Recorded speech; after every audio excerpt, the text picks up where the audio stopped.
Bonjour à toutes et à tous. Alors dans cette vidéo, on va apprendre à comprendre ce qu'est la notion de suite géométrique. Alors une suite géométrique, c'est une suite qui est de cette forme-là. Un plus 1 égale une constante fois un.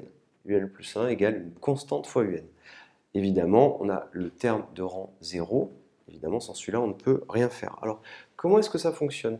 Eh bien, on va faire un petit exemple. Imaginons que U0 soit égal à 1000. Eh bien, qu'est-ce qui se passe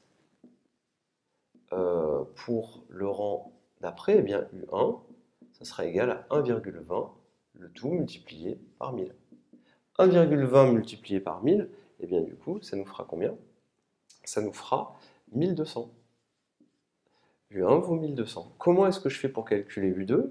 Eh bien, pour calculer U2, on fera la même opération, on fera 1,20 multiplié par U1. U1 vaut 1200 et il vous suffira de calculer cette quantité.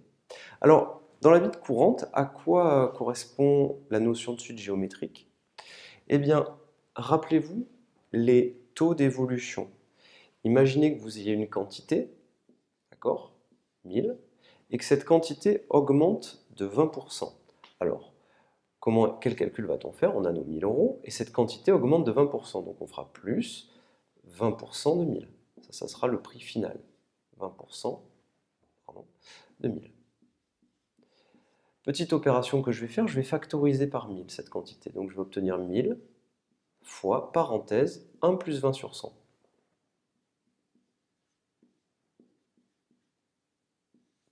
1 plus 20 sur 100, combien ça vaut? Ça vaut 1,2. Et regardez bien ce qui se passe. 1 plus 20 sur 100, c'est 1,20.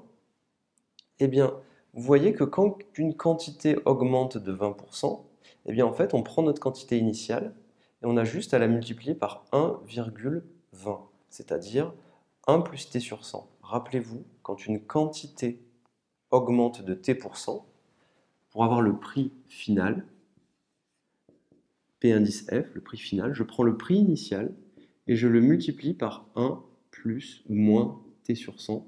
Alors plus t sur 100 si c'est une augmentation de t%, et moins t sur 100 si c'est une diminution. Et ça correspond à notre 1,20.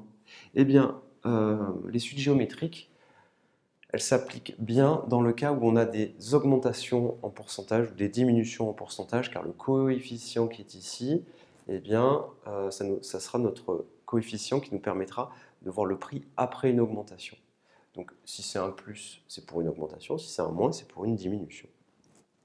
Donc ça pourrait correspondre à vous possédez 1000 euros et d'un mois sur le suivant, vous avez une augmentation de 20%, et ainsi de suite, et ainsi de suite, et ainsi de suite. Donc on fera un petit exercice sur ça. Rappelez-vous, suite géométrique, ça correspond souvent à la notion d'augmentation après une augmentation de t%, par exemple, et ainsi de suite, et ainsi de suite.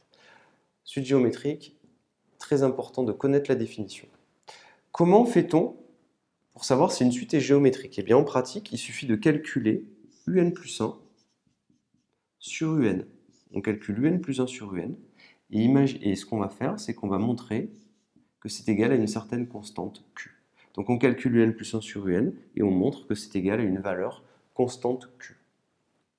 Donc dans les exercices, si on vous dit montrer que la suite est géométrique, vous calculez un plus 1 sur un, et vous montrez que c'est égal à Q. Attention, prenez garde à toujours vous assurer que le un ne soit jamais égal à 0.